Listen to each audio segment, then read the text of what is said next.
Hello hi नमस्कार, स्वागत है आप सभी का मैग्नेट ब्रेन्स पे। मेरा नाम आशीष कपलेश और आज चर्चा करेंगे simple harmonic motion exercise question number 38 and 39 की।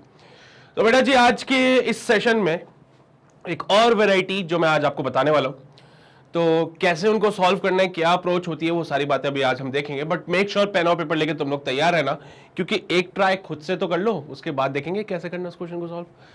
सवाल बड़ा सिंपल है, बोला गया है एक स्मॉल ब्लॉक ऑसिलेट कर रहा है back and fourth. Back and fourth मतलब पहले इधर गया, फिर इधर गया, फिर इधर गया, है ना। On a smooth concave surface having the radius R, find the time period of the small oscillation. तो यहां से वो यहां जाता है, फिर वापस आता है, फिर जाता है, फिर वापस आता है, ऐसे ऑसिलेशन कर रहा है। सो टाइम पीरियड क्या होगा ये आपको बताना पड़ेगा, ठीक है। तो कहानी पेंडुलम की तरह ही होती है, बट वहां पे टेंशन था, यहां पे टेंशन की जगह कुछ और फोर्स आएगा सिर्फ, है ना। अगर हम देखें तो इसको देख के कुछ ऐसी फीलिंग नहीं आती कि सर ये कहीं पे ऐसे जुड़ा हुआ होगा रस्सी से, फिर ऑसिलेट करता है ना। तो वैसी वाली फीलिंग तुम्हें आती होगी यहां पे। तो कहानी कुछ उसी तरीके से चलेगी, लेकिन कुछ और बात बनती है यहां पे। तो क्या है वो बात, सोचो जरा, दिमाग लगाओ। सोच लिया, लगाया दिमाग। भाई सीधी सी बात है, मैं तुमसे एक ही सवाल पूछना चाहता हूं कि अगर ऑसिलेशन के दौरान, अगर मैं बात करूं, थोड़ा एक को सही से बना ले।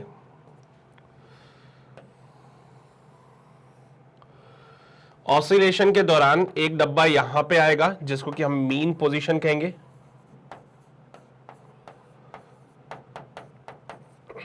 ठीक है।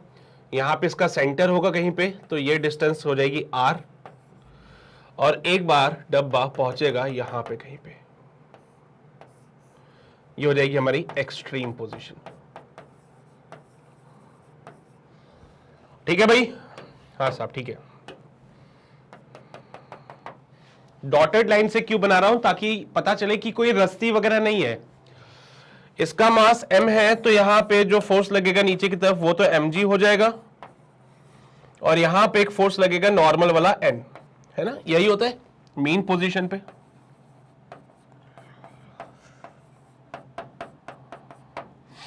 यहां पे फोर्स लगेगा mg इधर की नीचे की तरफ। अगर यहां से ये थीटा एंगल पे चला गया, so it comes out be mg cos theta, and this comes out be mg sin theta। ये एंगल भी थीटा था, ठीक है। हाँ सही है ना, कोई दिक्कत तो नहीं है ना, नॉर्मल वाली बातें हैं ना। हाँ साहब, वो टाइम पीरियड पूछ रहा है। बेटा एक बात बताओ, इस पूरे प्रोसेस के दौरान इस बॉक्स को एक्सट्रीम पोजीशन से वापस मीन पोजीशन तक कौन सा फोर्स लेके आता है? इस डब्बे को एक्सट्रीम से नॉर्मल तक, मीन पोजीशन तक कौन सा फोर्स वापस लेके आया? क्या वो mg sin थीटा है? डब्बे को एक्सट्रीम से मीन पोजीशन तक लाने का किसका काम? mg sin थीटा का काम। तो भाई साहब यहां पे जो रीस्टोरिंग फोर्स है वो है mg sin थीटा। अब माइनस का साइन इसलिए लगा दिया क्योंकि पता चलता है वो रीस्टोर कर रहा है, बॉक्स को वापस अपने इनिशियल पोजीशन पे लेके आ रहा है। बॉक्स का डिस्प्लेसमेंट हो रहा था इधर की तरफ, फोर्स लगा इधर की तरफ, तो इस डब्बे को वापस कौन लेके आया? mg sin थीटा लेके आया। तो यहां पे लिखा ma इक्वल्स टू माइनस का mg sin थीटा। m से m खत्म हो जाएगा, a is equals to minus का g sin थीटा। देखो उन्होंने क्या बोला है कि जो ब्लॉक है ऑसिलेट करता है और स्मॉल ऑसिलेशंस हो रहे हैं।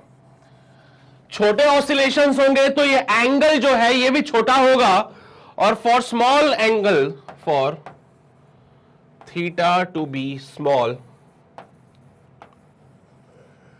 थीटा छोटा है भाई। कैसे पता चला? बोला ये ऑसिलेशन छोटे छोटे हो रहे हैं। वो तो तुम्हें दिखाने के लिए थोड़ा बड़ा बना दिया हमने, लेकिन असल में ऑसिलेशन छोटे छोटे से हो रहे हैं। छोटे ऑसिलेशन से एंगल छोटा बनेगा। छोटे एंगल के लिए साइन थीटा को थीटा लिखा जा सकता है क्या? साइन थीटा को थीटा लिख सकते हैं। तो a is equal to minus का g theta, a equal to minus का g थीटा। मान लो यहां से लेके यहां तक एक्स डिस्टेंस ट्रेवल किया गया, तो angle is equals to arc upon radius करने से थीटा की जगह एक्स अपॉन कैपिटल आर लिखा जाया जा सकता है। तो थीटा की जगह एक्स बाय आर, तो ए इज इक्वल्स टू माइनस का जी इंटू एक्स बाय आर। ये एसएचएम की इक्वेशन आपको दिख रही होगी बेटा, ये एसएचएम की इक्वेशन है ए इक्वल्स टू माइनस का जी एक्स बाय आर। तो यहां से ओमेगा, अगले पेज पे कर दो इसको मैं, यहां से ओमेगा का स्क्वायर जी अपॉन आर बनता है, क्योंकि ए इक्वल्स टू माइनस का ओमेगा स्क्वायर एक्स। ये था ना एसएचएम की इक्वेशन, ठीक है। एसएचएम की इक्वेशन ये होती थी ए इक्वल्स टू माइनस का ओमेगा स्क्वायर एक्स। तो भाई यहां से ओमेगा की जो स्क्वायर की वैल्यू आएगी जी बाई आर बनेगी। सॉल्व करने पे ओमेगा जो बनेगा it should be under root of G divided by R, under root of G divided by R, ये ओमेगा मिल गया। सो टाइम पीरियड कैलकुलेट करना था, the time period is given by 2 pi by omega. Time period is given by 2 pi under root of R upon G. This is the right answer बेटा।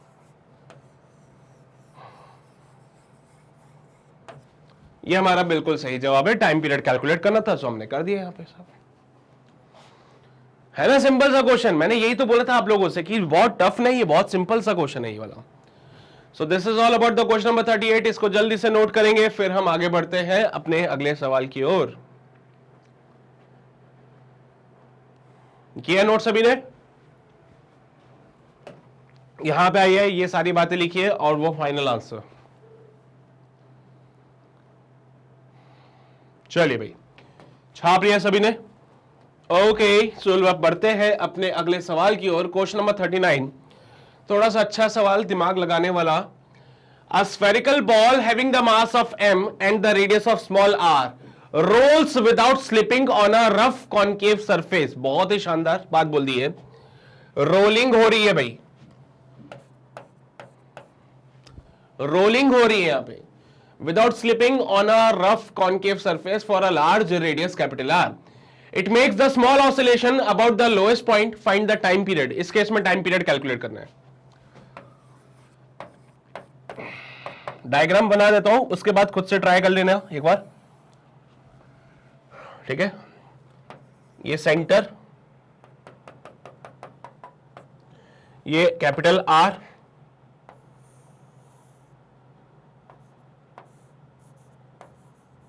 ये sphere और इसका radius small are. ये sphere role कर रहा है और oscillate भी कर रहा है, यानी कि अगर मैं इस स्फेयर की बात करूं तो वो इधर भी जाता है और साथ ही साथ रोलिंग भी करता है।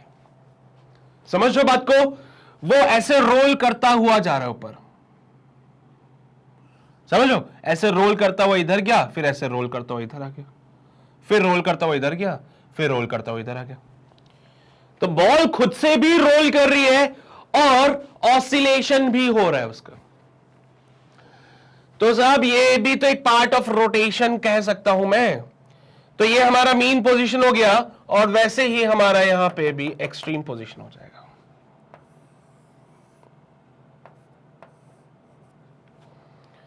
ये कैपिटल आर, ये स्मॉल आर, ठीक है। ये मीन पोजीशन, ये एक्सट्रीम पोजीशन, आपको टाइम पीरियड कैलकुलेट करना है। तो एक बार ट्राई कर लो, देख लो भाई क्या बातें बनती है यहां पे।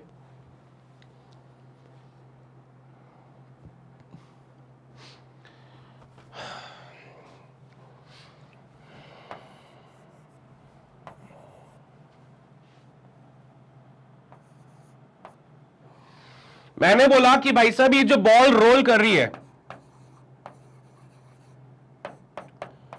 रोटेट कर रही है विद ओमेगा 1। ओमेगा 1 इसका एंगुलर वेलोसिटी होगा रोटेशन के लिए। साथ ही साथ ये ऑसिलेट कर रही है, वो कर रही है ओमेगा से, क्योंकि स्फेयर है, स्फेयर का रेडियस दे दिया है। क्योंकि यहां से पता चलता है कि स्फेयर का रेडियस अगर हमें दे दिया तो अब हमें सेंटर ऑफ मास को कंसीडर करना पड़ेगा, क्योंकि इससे पहले हम पॉइंट मासेस को ही अज्यूम करते हुए चल रहे थे। तो यहां पे भी Vc is the velocity of centre of मास। तो सेंटर से इसके यहां इस पॉइंट से सेंटर ऑफ मास कितने डिस्टेंस पे होगा? तो ये वाली जो डिस्टेंस आएगी it will B capital R minus का स्मॉल आर।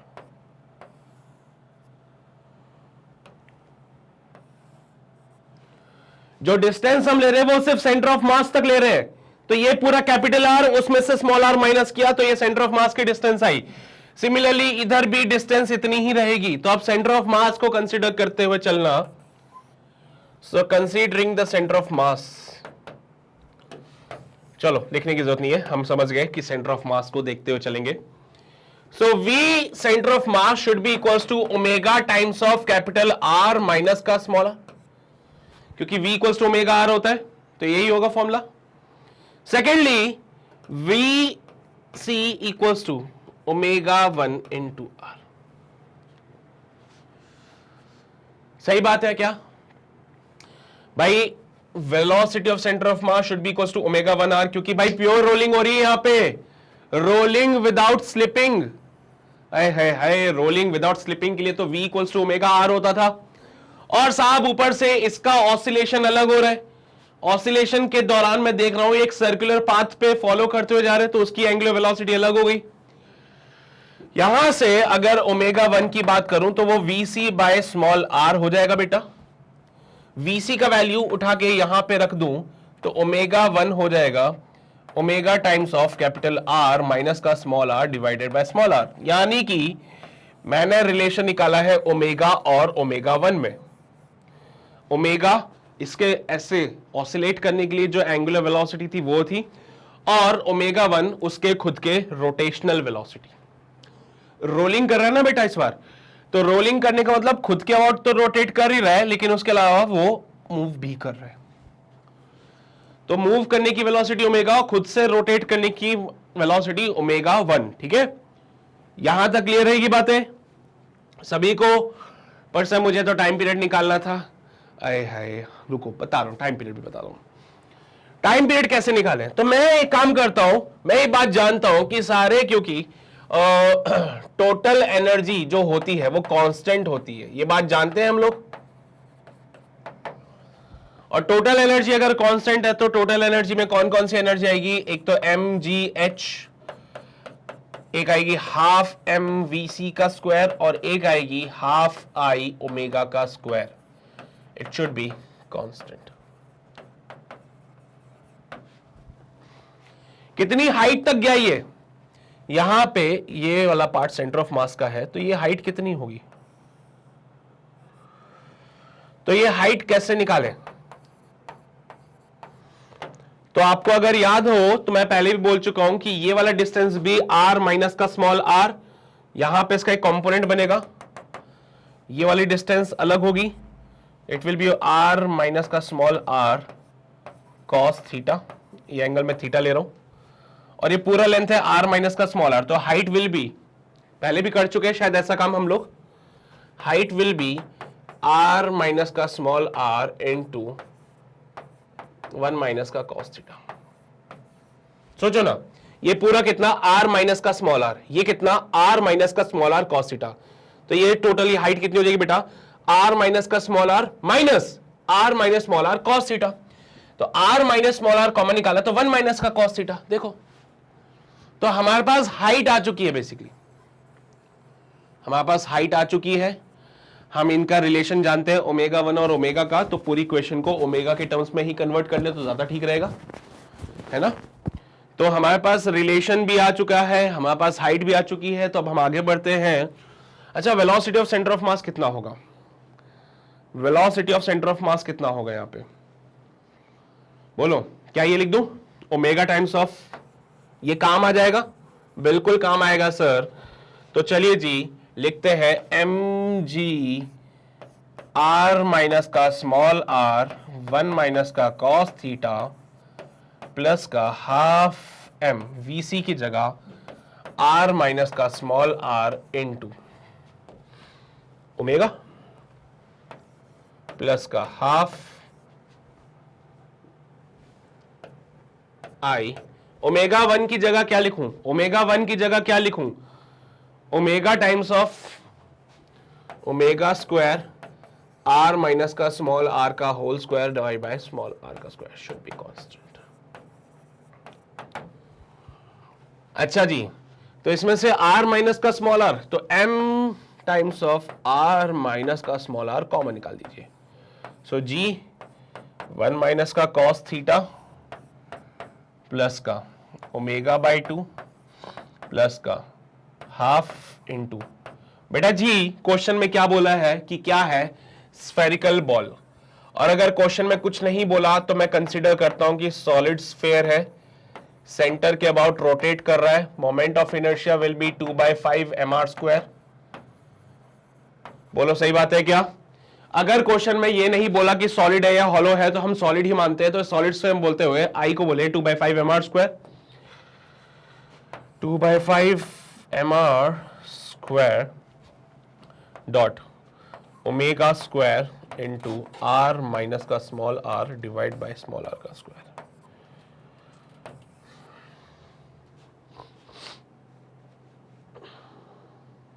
ठीक है, अच्छा एक गलती कर दी हमने यहाँ पे, एक गलती कर दी, VC में भी यहाँ पे एक R आ गया ना,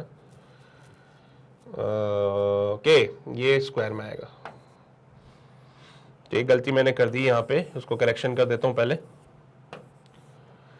तो it will be omega square by 2 R minus का small r plus half I की जगह पे लिखते हैं 2/5 mr square omega square r minus का small r divide by r का square and it should be constant. ठीक है भाई, ठीक है भाई। अरे VC का स्क्वायर था तो स्क्वायर नहीं किया था मैंने, वो मैंने कर दिया है भाई। 2 से 2 खत्म हो जाएगा, r स्क्वायर से r स्क्वायर भी खत्म हो जाएगा, सही बात है।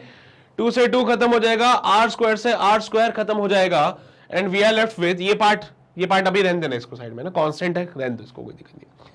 ये वाला पार्ट बचेगा, फिर इनको आपस में ऐड करो, डिफरेंशिएशन करना पड़ेगा। अब आगे तुम्हें छोड़ दो, एक बार ट्राई करो, इसके आगे भी देखो भाई क्या आंसर आता है, फिर मैं बताता हूं। भाई यहां से अगर मैं बात करूं क्या कर सकते हैं, इसका डिफरेंशिएशन कर दे विद रिस्पेक्ट टू समय। हाँ, तो differentiating both side with respect to time,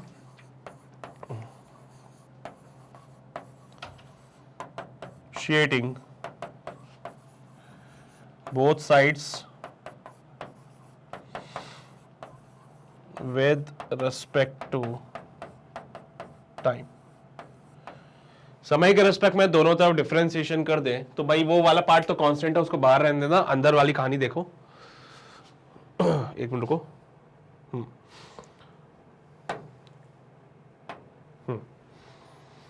so it comes out be m times of r minus का r, इसको तो रहने दो, इसका तो कुछ नहीं कर सकते, g माइनस जी कॉस थीटा, इसका डिफरेंशिएशन करना था हम लोगों को ना, तो कैसे लिखते हैं, d by D T of m times of r minus का r एज इट इज रहने दीजिए, d by D T of g minus का g कॉस थीटा। ठीक है, फिर यहां पे आओ, यहां पे r minus r by 2 constant है, ओमेगा स्क्वायर का डिफरेंशिएशन हो जाएगा प्लस का r माइनस का स्मॉल r बाई 2, ये तो कांस्टेंट है, 2 ओमेगा, सॉरी अभी डिफरेंशिएशन किया नहीं ना, ये तो कांस्टेंट है, ओमेगा का स्क्वायर प्लस यहां पे बनेगा r स्क्वायर से r स्क्वायर भी खत्म हो गया था ना, हाँ ठीक है, तो m आ रहा है अभी इसमें भी, m इसमें भी था यार, अच्छा m अपॉन में यहाँ पे लगाना पड़ेगा, जब मैं m कॉमन निकाल दूंगा तो m लगाना पड़ेगा नीचे, जो कि ये भी खत्म हो जाएगा। ठीक है, बहुत बढ़िया भाई, यहां से m निकाला तो एक m नीचे भी आएगा तो वो कांस्टेंट खत्म हो जाएगी ना, हाँ ठीक है, तो m की कहानी नहीं रही, तो बनेगा ओमेगा स्क्वायर, यानी कि यहां पे लिख देता हूं r माइनस का r बाय 5 इंटू ओमेगा का square D by D T of constant.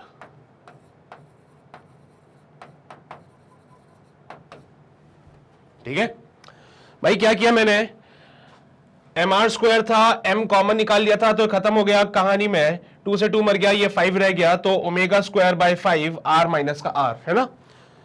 अब मैंने क्या किया, यहां पे देखा मुझे कॉमन चीजें दिख रही है साहब, दिख रहा है कॉमन चीजें, या तो पहले डिफरेंशिएशन कर दो या फिर तुम जो करना है कर लो।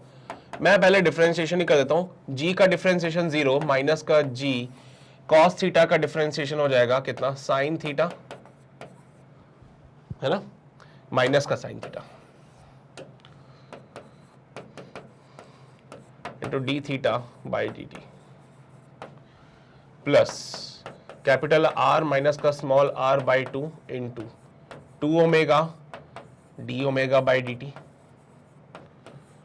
प्लस कैपिटल R माइनस का स्मॉल r बाई 5, फिर से यहाँ पे 2 omega d omega by D t. बेटा जी ये सारा पार्ट तो इधर की कहानी में चल गया, यहाँ पे कांस्टेंट का डिफरेंशिएशन 0 हो जाता है, पता है ना ये सब। तो अच्छा साहब ये वाला पार्ट उठा के अब 0 कर देना, क्योंकि उधर चला जाएगा है ना, ये वाला पार्ट उधर भेजोगे तो 0 हो जाएगा, कहानी में बचेगा g sine theta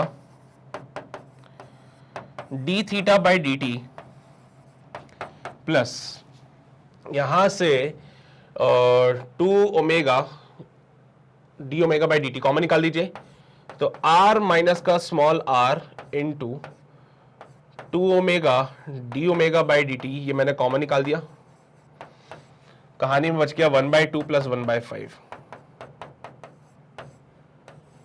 should be 0 by D theta by D T, तो ओमेगा होता है तो g sine theta into omega plus का यहां से भी 2 omega d omega by D T into r minus का स्मॉल r, और यहां पे बनेगा ये 7/10 शुड बी 0। भाई ओमेगा को भी निकाल दो बाहर, तो g साइन थीटा प्लस का 2 इंटू r माइनस का स्मॉल r, या फिर 2 से इसको कैंसिल आउट कर दे, 2 से ये 5 टाइम्स कैंसिल आउट हो जाएगा, तो ये बनेगा 7/5 r माइनस का small r into D omega by D T should B 0। ये ओमेगा कॉमन निकाल के 0 के पास भेज दिया हम लोगों ने, ठीक है। अब क्या करें साहब, एक काम करो, ये g साइन थीटा को इधर भेज दो, तो ये बनेगा कैसा, माइनस का g साइन थीटा, तो 7/5 r माइनस का स्मॉल r, 7/5 r माइनस का small r into D omega by D T should be equals to minus का g साइन थीटा। छोटे ऑसिलेशंस की बात करें तो स्मॉल ऑसिलेशंस के लिए साइन थीटा को थीटा लिखा जा सकता है, क्योंकि इस केस में थीटा स्मॉल ऑसिलेशंस के लिए थीटा स्मॉल हो जाएगा, तो ये बनेगा ये 5 उधर भेज दीजिए, तो r माइनस r वाला पार्ट भी उधर चल जाएगा, तो बनेगा D omega by D T should be equals to minus का 5g divided by 7 times of r minus का स्मॉल r डॉट थीटा। भाई ये अल्फा होता है, तो अल्फा इक्वल्स टू माइनस का 5g divide by 7 times of r minus का small r dot theta. अगर आपको याद हो तो एंगुलर एसएचएम की कंडीशन है ये, अगर आपको याद हो तो एंगुलर एसएचएम में यही लगता है, नहीं लगता, अल्फा इक्वल्स टू माइनस का ओमेगा स्क्वायर थीटा। क्या ये एंगुलर एसएचएम की इक्वेशन नहीं थी? तो कंपेयर किया जाए, कंपेयर करने से पता चलता है ओमेगा स्क्वायर जो है, कंपेयर किया पता चला ओमेगा स्क्वायर जो है वो 5g divided by 7 times of r minus का स्मॉल r है। तो यहां से ओमेगा की जो वैल्यू बनेगी अंडर रूट में 5g divided by 7 times of capital R minus का small r। So time period 2 pi by omega होता है, और यहां से सॉल्व करने पे 2 pi under root of 7 times of r minus का small r divide by 5g करना।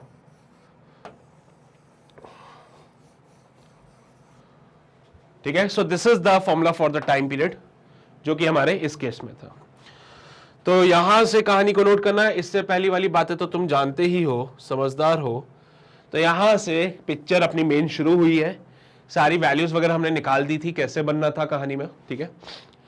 तो इसको छाप लो जल्दी से, फिर हम आगे बढ़ते हैं। किया नोट? हो गए भी note? This is the right answer, final answer, ठीक है। करो नोट, करो नोट। किया नोट सभी ने? बहुत बढ़िया, बेहतरीन। चलिए भाई, तो यहां पे हमारा क्वेश्चन समाप्त होता है और साथ ही साथ समाप्त होता है हमारा आज का ये सेशन भी। तो उम्मीद करता हूं कि ये तो क्वेश्चंस मैंने आपको कराए थे, ये आपको बढ़िया तरीके से समझ आए हो। फिर भी अगर लगता है कि भाई वीडियो दोबारा देखने की जरूरत है तो डेफिनेटली देखिए और अपने कॉन्सेप्ट्स को क्लियर रखिएगा, ठीक है, कोई डाउट नहीं रहना चाहिए। बाकी आगे के जो क्वेश्चंस होंगे वो हमारे अगले वीडियो में रहेंगे, तो अगेन वो इंपॉर्टेंट होगा हमारे लिए, तो उसको बिल्कुल भी मिस मत कीजिएगा। तो मिलते हैं आपसे अगले सेशन में, तब तक अपना ध्यान रखिए, पढ़ाई करते रहिए। All the very best.